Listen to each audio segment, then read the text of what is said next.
JavaScript instructions are separated by semicolons. In the previous section, we logged hello world in our console using console.log, and we ended our statement with a semicolon. Let's say if I want to log my name in console, I'm gonna type console.log and write my name here and end the statement with a semicolon. Now if I refresh my page, it's going to print Fahad and hello world. JavaScript instructions are executed in order. You can use assignment operator to assign this value to a variable.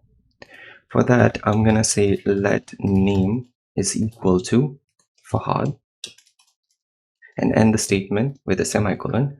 And now I can pass this name to my console log to print Fahad. I'm gonna copy that and replace Fahad with name.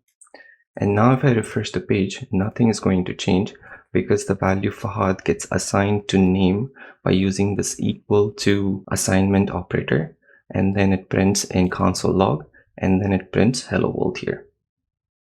In the next section, I'm going to talk about literals and variables.